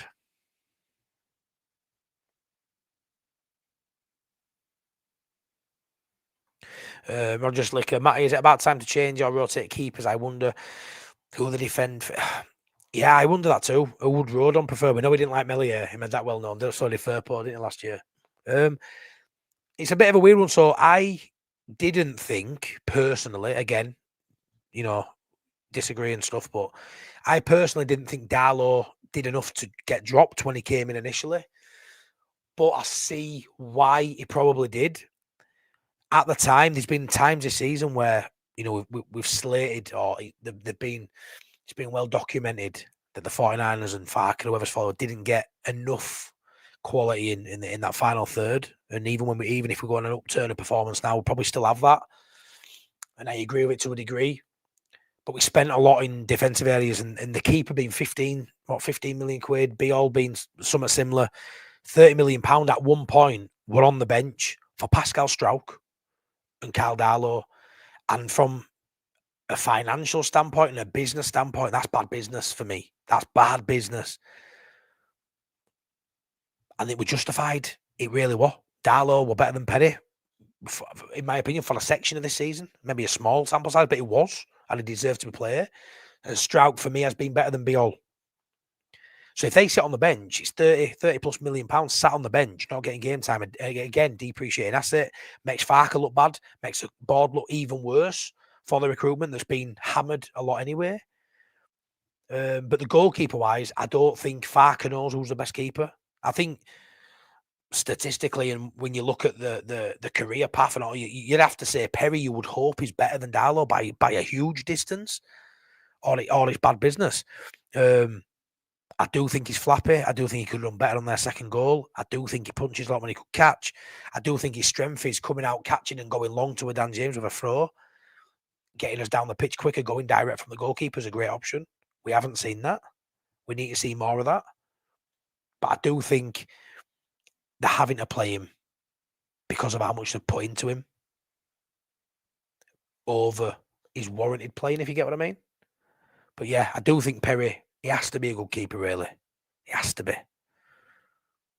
You should be new Leeds manager. No chance. I'm sure no one agrees with that. Mate, who do you think takes... Thanks, so. Free kicks and corners against Chelsea, Vermin. Tanaka, mate. Tanaka. He'll only play free at the back during a switch in the game. Don't Daniel is adventurous enough to start that way. Yeah, I agree. I think he could revert back to it potentially, but it looks bad again, doesn't it, if he does that again, but maybe he will. Stat comes in for Ampadu, Tanaka and Longstaff. Comes in for Ampadu. Yeah, I don't think that'll happen, mate. Ampadu starts. Maybe you don't rate him, mate, but he'll start, mate, won't he? Sorry, mate, I didn't mean to go direct all the game because 3-5-2 can keep the ball as well. What I meant, mate, was when a midfield player, even our centre-backs, when they looked up to go direct. Yeah, I get you. Yeah. I probably waffled on and made you feel like your comment meant something else. But no, I get what you meant, mate. I just, I waffle on, don't I? Talk a lot of shit, really. Still not used. Yeah, I've just said it there, top and we haven't. And that's a great asset to have, really is. We saw it early doors, didn't we? Didn't really come and out, but we've seen how long he can throw it longer than he can kick it, really, can't he? I think we draw with Chelsea and beat Liverpool. Julian, that happens, I will be absolutely buzzing. Absolutely unreal, that. Be unreal. If Farke suddenly wakes up and decides to play more than 4-3-3 and mixes stuff up instead of being predictable and we start getting results, I could probably put up with him. Yeah, I'm same, Stephen. I'm same. But then I'll get called a flip-flopper. People go, well, you wanted him out. Well, yeah, I did while it was shit. If it's not shit no more, I won't. But I don't think the upturning performance will be big enough and good enough and long enough to keep it in the division still. If that changes, great. You'll be first to know. I'll let you all know. Brentford are a form team, can't see us doing everything. And it's down south, Tony. When do we go down south and pick up any points? We don't. They're 10th for Brentford and playing well. Evening, that Leeds lad. Hope you well, buddy. Hi, Matt. Hey, up, Nick. Well, I was wrong. I said a new man in for Chelsea. Not happening, no way. We get anything in the next two. Yeah, I mean, I want to change, but I also want us to win next two. If we win next two, there's no change coming. But I've had fans message me, speak to me, comment, saying they want us to lose a game of football so far get sacked. Honestly, and you might be the greatest guy or girl in the world. I don't agree with that, and I think it's a bit daft to suggest you'd ever want Leeds not to win a game of football. It's just that's not for me at all. Win a game of football, if Farke's still here, it's because we're doing well. If he ain't here, new man, come in and hopefully can turn it around. Don Revie was the best Leeds manager. Bielsa, shit. I don't think he was shit. Best manager I've seen in my lifetime is that man over my shoulder. Don Revie, yeah. Don Revie is number one, mate. 100%. 100%. Great content, might keep it up. Thanks, Stephen, man. Thanks so much, man. Trust, class that. Rooney is not a manager. Look at his period. Yeah. Rooney wouldn't even get Bradford City, like, let alone Leeds United.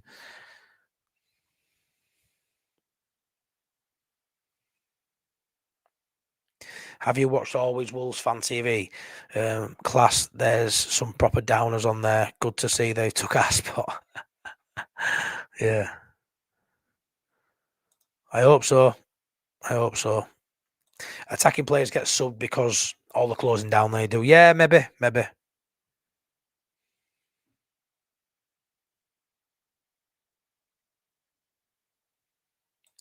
Get the team in some sort of therapy. Tickle those likes. Yeah, honestly, 140 likes and 145 people watching. Thanks so much, man. Yeah, I don't know, Stephen. Yeah, like I say, maybe they need some therapy. I don't know, but maybe it's fatigue. But yeah, like I say, the vital key moments in game are switching off, and that's not good enough. I'll be honest with you, Angela. I didn't even realise he wasn't. Kershaw, I found it interesting that the Sky pundit said Leeds fans should give Farke more time. The players are still playing for him. Maybe they don't see the full picture. Don't watch it every week. Kershaw, you know that's fact though, don't you? You know that's fact.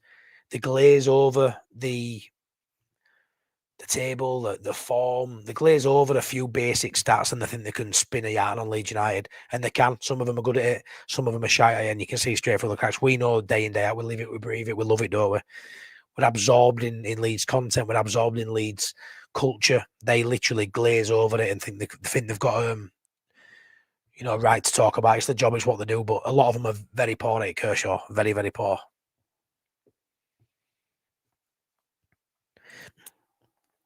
Hey up, Paul Aston. Hope you're well. As a Villa fan, just wanted to say I really hope Leeds stay up. I think there's enough in your team, but they seem to tire in the second half. Is that a fair comment? If so, is it down to the manager? It's a very fair comment. You've only really got, you might watch us now and again, Paul, but you've got the game, Ellen Road last week to sort of lean into, and it's right. We do tire second half. We're very, very poor in second half. City's the only game I think we've actually played to that level of intensity as the game's gone on. Scored a couple of goals. As goal difference is so negative in the second half, we tend to lose the second half really well as well. We're very, very poor in that. Last 45, Villa tired. You took control and it was game over. But yeah, I think there's enough in us to stay up. My argument to that would be, my point across to that would be who's bad enough to finish below us. Though, you know what I mean? Like in other seasons, yeah, look at our team and I think it's not great, but there's been worse sides stay up. But why have they stayed up? Because more teams have been worse than them, and I don't know if there's three sides worse than Leeds. I know there's two, definitely two. So yeah, by process of elimination, my ass is nipping a bit, Paul. I won't lie, but there's fight in this team. And that's massive. That's massive. Yeah, Tony does look the biz. See you later, Julian, man. Take care, man. Yeah, well, nice that. To be fair, Robbo, my match day vlog of Villa, I got, if you go back to match day vlog, I got, honestly, maybe 10, 15 comments from Villa fans complimenting the channel, complimenting the vlog, complimenting the club and the atmosphere at Ellen Road. Really, really, really classy. And I probably got 10 subs, Villa subs now, to go along with me 100 Sunderland subs. The 49ers need to invest in Jan, as it's so important that we stay in this league long enough to get used to it.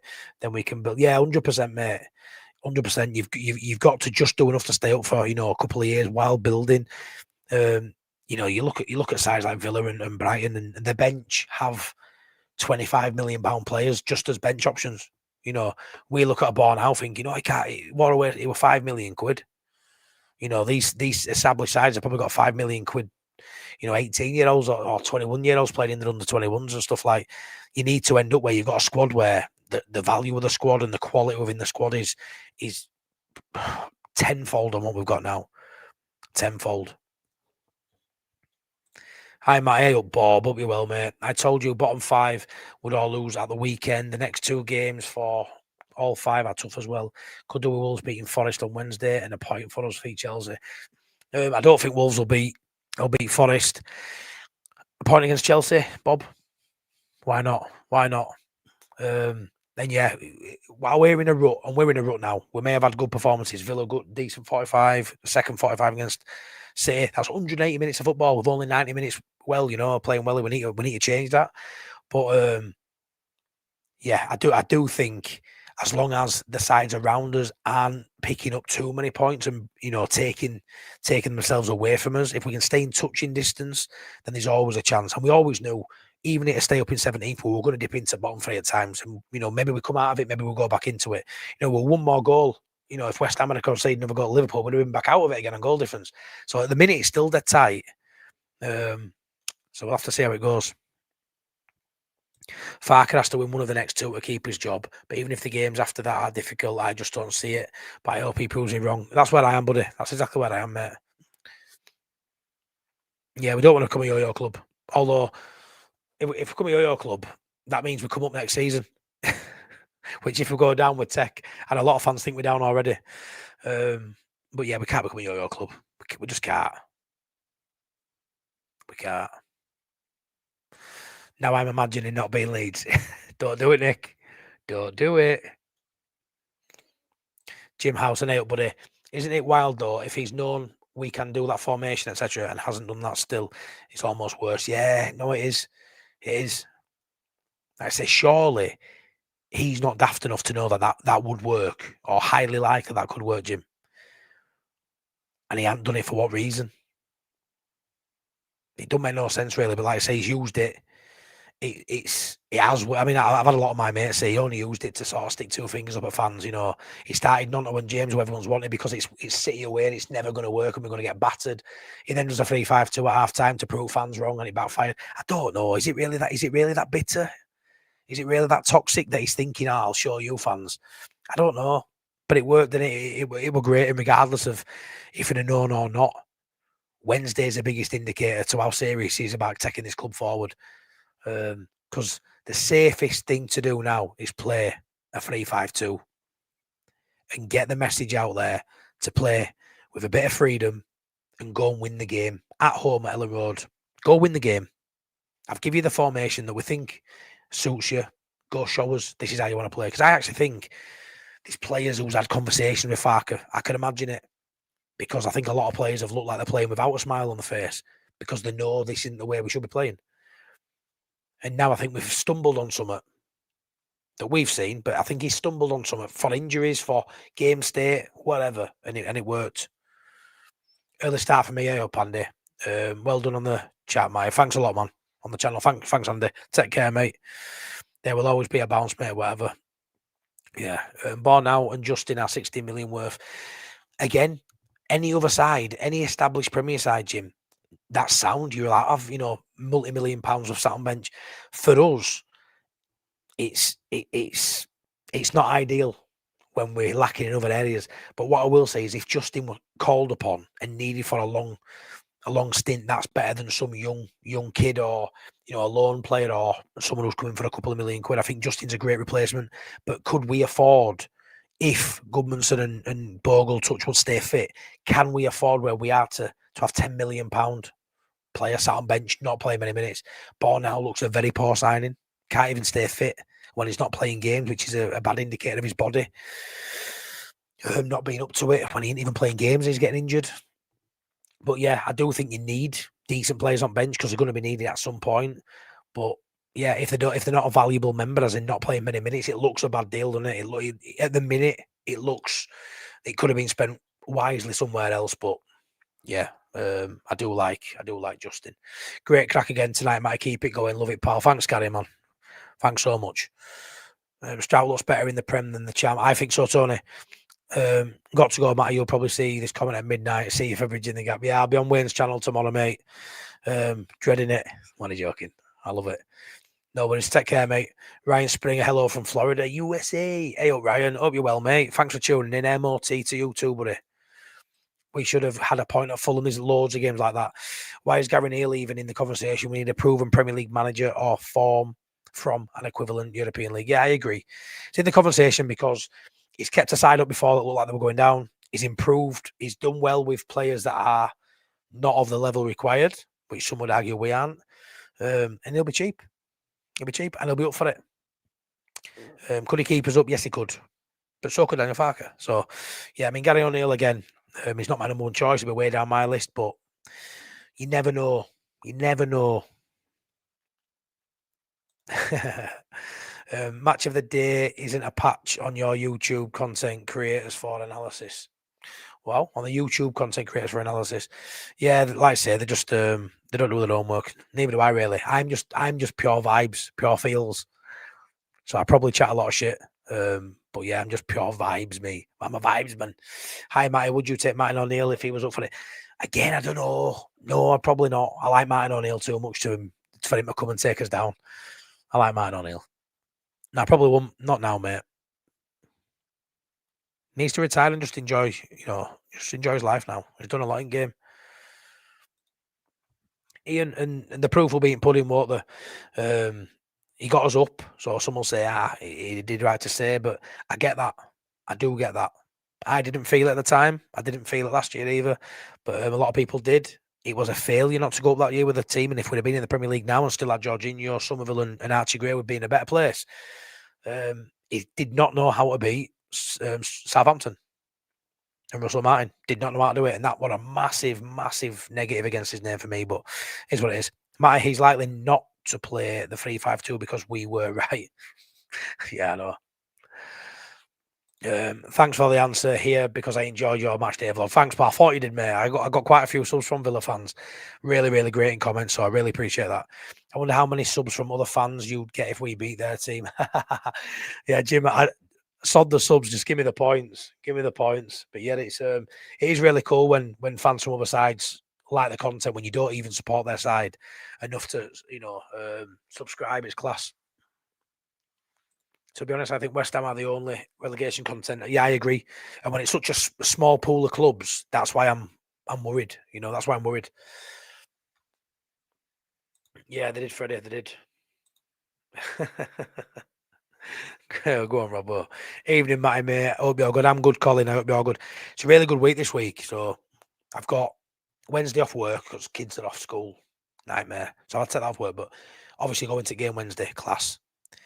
Back at work Thursday. Friday off because I very kindly donated to me by my mate Dave, one of the members of the channel. I'll be watching now. Love you, Dave. Top guy. Has handed over his ticket because he can no longer go to the Wilco event happening at Leeds on Friday. I think it's 12:30, 5:30. So I'm going to that on Friday. And then we've got game on Saturday. So I'm literally Wednesday, Friday, Saturday, I'm down Ellen Road. What a week. I'm doing bloody brilliant, Colin. And regardless of result and stuff, just being a fan going to the stadium, honestly, it's not lost on me. I've grown up 15 minutes from stadium. I live in the area. It's not lost on me. I know there's a lot of people on here now who would love to be close, in other countries, or maybe financially can't get there. Maybe just they've got the money, they just can't physically get a ticket. We all love our club, and I hate thinking we're going to struggle. I hate not being, fully backing the manager. But it's not lost on me that, that nervous energy, that hairs on back of my neck when Marching On Together's on, the walk up the stairs to me say, I absolutely fucking love this club. Love it way more than I probably should for my own health. And I know for a fact it's something I get mentioned. I know for a fact that comes across, and I know that's why a lot of you are here and a lot of you tune in for my stuff. It is pure vibes. It is pure feels. I don't know everything about football. I'm not supposed to know anything about football. It's not my job. I work on building sites. I had my arm in a grate full of water earlier feeding a cable through a duct in at York Uni. That's me. I'm a dad of 4 with a stepdaughter, a dad of 5. I'm responsible for 5 kids. What's all that about? Me. Can't look after myself. But yeah, man, I love it. I love it. I'm good. That one, man, that you just said, I hope you're good. Hope you're good, Colin. Fucking Tangent FC tonight. Bob Matty, I stopped watching the content creators because of their negativity. It's cancerous. Your balance fair for me, number 1. Keep the cheers, Bob. Thanks, mate. I feel like I'm being very negative, but I am balanced. I think I can see both sides. I just can't lie. When I aren't feeling it for manager, I'm just going to tell you. But if that changes, I'll come on here and I'll say, like I did at Villa, you saw me match day vlog, hopefully, and I said at Villa at half time, still in stadium. Wow, brilliant. Farke has really done well here. Even though it was a 4-3-3 or whatever at the time, it was still Adam playing decent stuff, brave on ball, and then by full time, I'd strangle him if he were in front of me. But the joys, the highs and lows have been a football fan, innit? That's all I am. The highs and lows have been a football fan. I barely got a pot to piss in it. I've still found money for tickets for games. I don't know. But yeah, thanks for that, Bob. I absolutely love that. And it's so nice to hear that because I am negative at the minute, aren't I? And you said it yourself, Bob. You've been in chat and you said, bloody hell, like, come on, Matty. I think this. And I love that you can see I'm balanced. I do get some people come on, oh, you negative and you've got this narrative. I ain't got a narrative against Farke. We're not getting points. There's no narrative. The narrative is open the fucking book and read it. We'll look loss. I ain't got a narrative. I don't hate the guy. Do you know what I mean? There's no narrative to push. I just want us to win football games. That's all it is. But yeah, I love that comment, man. That's so good. Made me so happy. Is that thank you? I want 6 out of the next 2, but how can we realistically expect anything? Most of us would love 2 draws. Yeah, mate. There's an argument that a good performance, 2 good performances, and even a point in one of them is still okay. Because I thought we'd get beaten all of them. So a point would be more than I expect. But I still think at the end of the Liverpool game, let's just move on with somebody else, regardless. Name the channel, rename it, Imagine Being Leeds. When Farke was questioned about the 3-5-2 formation, he said he'd already used it, but did he? I don't think he'd used it before. I don't think. We may have seen it for. I don't know. I can't remember seeing it. I won't lie. But he made out he wasn't going to use it again, was he? Or he made out that wasn't the only reason we played well in second half, which I thought were bullshit because I thought it was heavily the reason. Yeah, of course it is. Of course it is. Paul Smith, the best Prem managers constantly change formations with only a few exceptions. We can't just switch to 3-5-2. We need to switch between 4-3-3, 3-5-2, or even 4-3-2. Yeah, 100%. 100%. The 3-5-2 is flexible within that formation too. It is a flexible formation. But 100%, like we've played 4-3-3 every game this season. Sometimes it's worked, sometimes it hasn't. We can't be naive enough, Paul, to think the 3-5-2 will work for every single game as well. But we've seen that that's more effective for us, but horses for courses. For me, I want a manager that will change formation for the opposition. Sometimes you'll play a team and go, we'll play them off the park. Another game, you'll understand you're not going to have much at ball and you just have to be compact and playing a low block and try and grind out a 0-0. Like for me, I don't see Leeds United going, especially to an away game and being able to do, one of those wins where you go, wow, a 1-0 win away from home, 25-30% possession. That was a masterclass of an away performance. I don't see that in us. And we've got fight. We've got that desire. We've got that passion. You can see it in the boys that they've got the physicality, all the stuff you'd need to go away to a big club and come away with a 0-0 draw or a 1-0 win. But we haven't seen it. So that's why I doubt certain parts. Nigel, good luck to Leeds United versus Chelsea. I'm a Norwich fan and would love to see Leeds United stay up under Daniel Farke, and I'm sure I'm speaking of thousands of Norwich fans. That's such a nice comment, Nigel. Thanks so much for tuning in and banging that comment in. I thought you'd want him sacked so we could come back to your gaff. But yeah, I know, like, obviously how it ended at your place, but he gave you a couple of really good promotions too. So you've got to move on, and whether that's with Farke for us or not, but you've got to appreciate what he's done when he's been here and what we achieved. And you're the same. And I'll always look back at the Championship, Daniel Farke, with fond memories. And at the minute, there's still scope that maybe there'll be some fond memories from Premier League because he's still here. And we'll see how it goes. Hey up, John. Hi, Matty. Who would be your top 3 picks for our next manager? You know, man. Knutson, Bo Svensson, and Rose. They'd be my 3. Hoping West Ham and Forest new manager bounces now flat. Yeah, hopefully. Great week, mate. Pleased for you, Matty. You deserve it. Well, cheers, Jim. That's so nice of you to say. Thanks, buddy. I hope everything's well in your world too. But yeah, great week for me, mate. I really struggle in pre-season.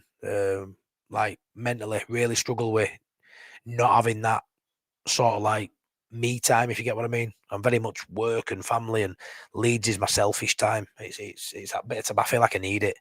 Everything else is work and kids and wife oriented. You know what I mean? Everyone's same, I suppose. But yeah, the fact that I get to go well 3 times a week, I'm like a kid in the sweet shop this week. I'm buzzing, Jim. Absolutely buzzing. I'd love to get to Ellen Road one day. Yeah, Freddie. I mean, I don't know where in the world you are, mate, but get it on your bucket list. Even no matter if they sat Farke, do you think the board would make the right decision on the replacement? I worry from the manager recruitment team. Yeah, I mean, you'd have to look at the lack of experience at board level. I can't hand on heart say they get the right decision. No, I can't. But is the right decision keeping Farke for fear of making the wrong decision for the next manager? I don't think so. I think you've got to gamble. I think you've got to gamble. That they know what they're doing. But yes, great point, mate. No point sacking him if you get someone worse than. No point. For me, Leeds United and Newcastle United, best supporters home and away. Nigel, yeah, I'd probably have to agree with that, mate. I'd have to agree with that. No, Freddie, I'm not, mate. I'm on season ticket list. I'm like 20,000th. I won't go down far enough for it to impact me. I think I'll probably go down a few thousand. A lot of it's going to be hospitality, corporate stuff. And there's always that fear that it'll take away from the atmosphere at Early Road, which is so special to us as fans. More traffic, more all that. But it's moving with times, so I'm not bothered. I'm not bothered. If it probably needs to happen. It needs a lick of paint. It needs bringing up. It does.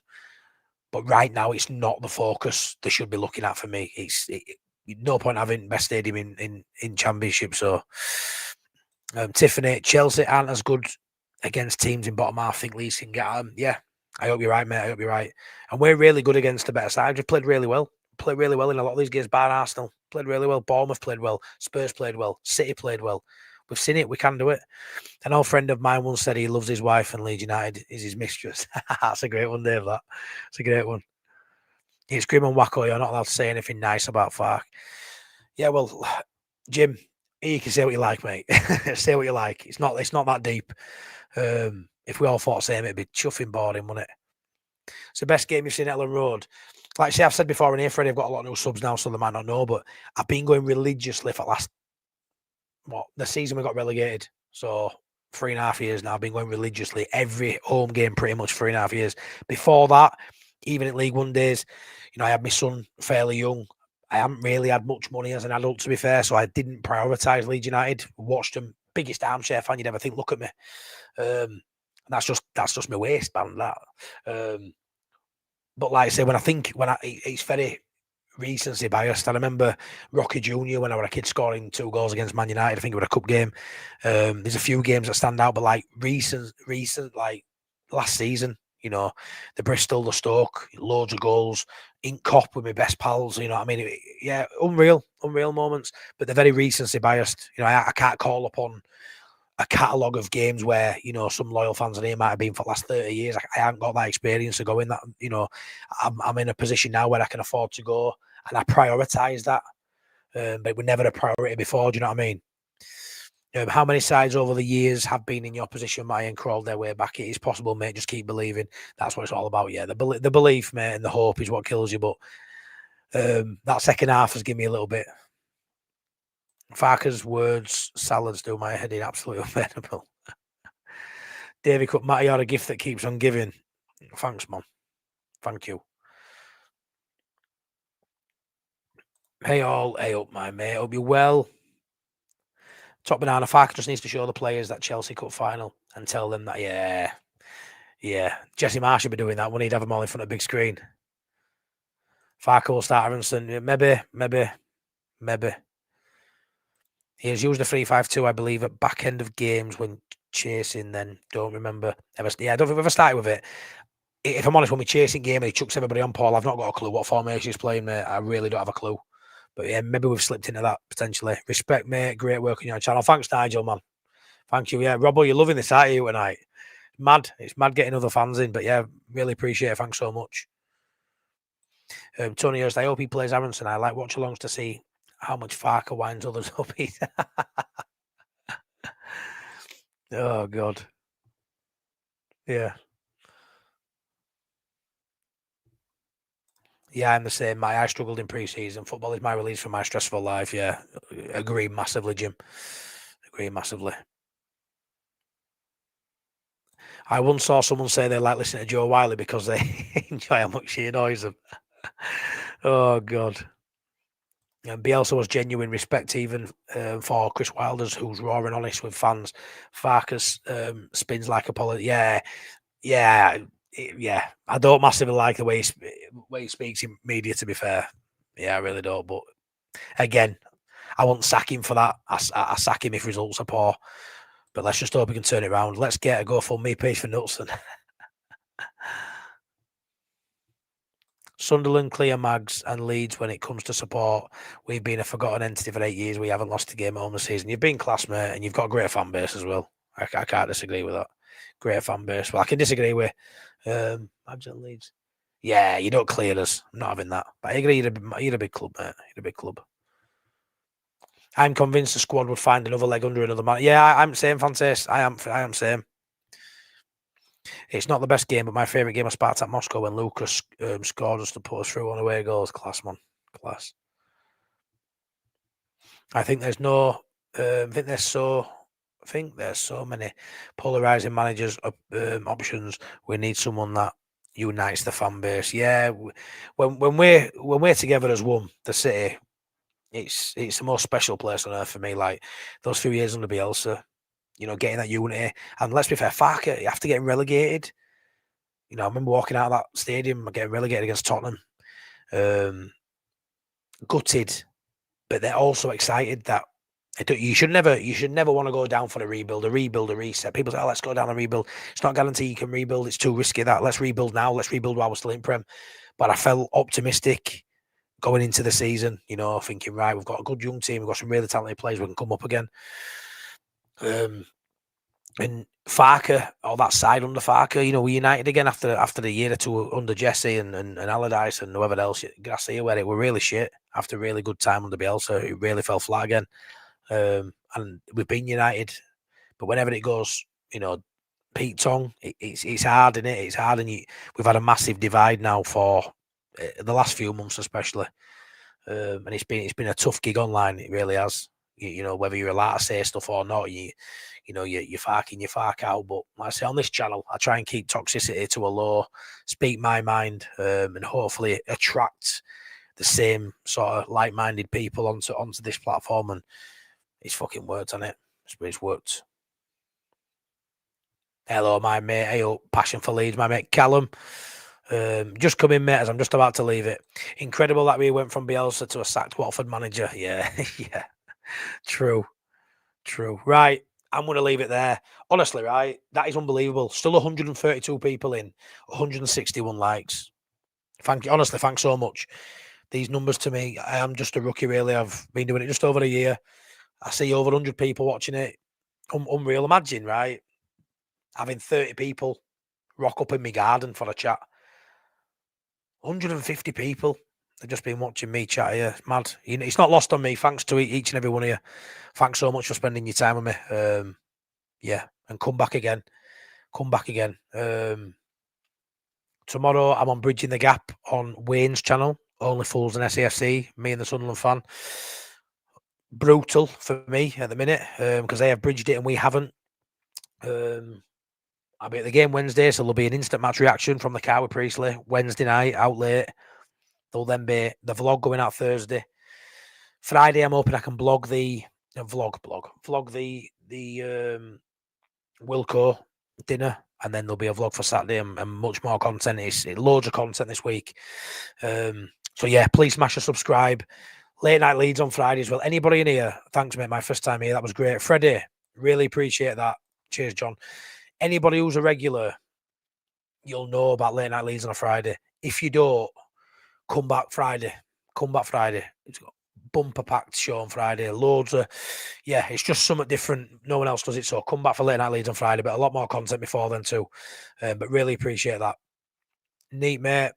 Take it easy. Yeah, thanks so much for tuning in. Thanks, Matty. Another great chat tonight. Thanks so much, Top Banana. Hope you're well. Have a good rest of your week. You deserve it, mate. People are drawn to your offer. Thanks, mate. I can't even say that word. Authenticity. Cheers, Jim. Really good chat with you tonight. Thanks, buddy. Great show again. Matty. Cheers, Gary. Take care, man. Yeah, too right. You should do a debate with Wayne on who is the bigger club. I go in there, mate. But no, seriously, smash a like on the way out, please, if you don't mind. And yeah, shall I play us out with a song? You can just go out, right? I'm going to play us out to Scrapbook Memories, a song I wrote about my mate, Mr. Wilco White. So we used to go to games with his uncle in the Wilco area. So I'm going to play us out with this. Scrapbook Memories. Take care, everyone. Good night. Thanks for watching. You absolute legends. Love you all. Take it easy. Bye-bye.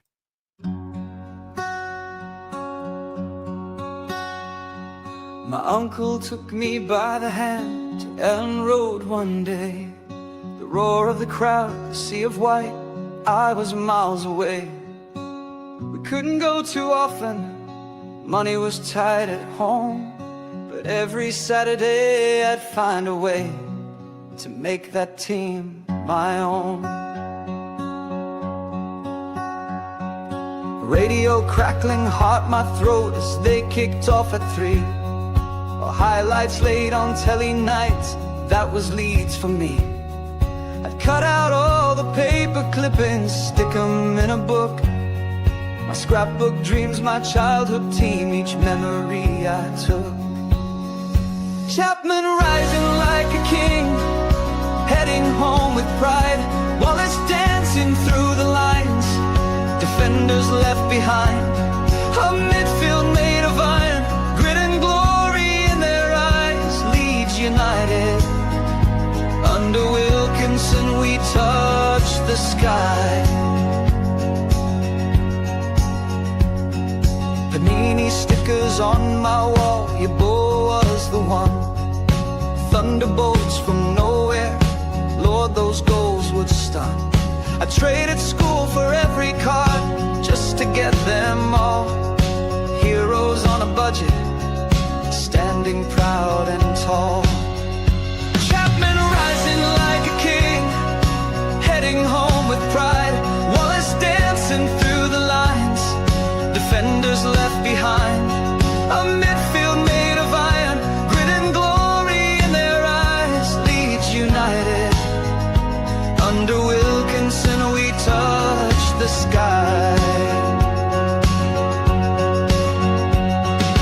Didn't need the world to know us, didn't need the fame, just the badge, the fight that never die, the beauty of the game. From Batty's bite to Strachan's brain, every piece fit tight. They built a team and lit a dream in every Leeds kid's night. Chapman rising like a king, heading home with pride. Wallace dancing through the lines, defenders left behind. Yebo's thunder shaking nets, pure magic in disguise. Leeds United, under Wilkinson we touch the sky. Still hear the echoes in my heart from those old matchday highs. Just a lad with a radio and scrapbook dreams, watching legends rise.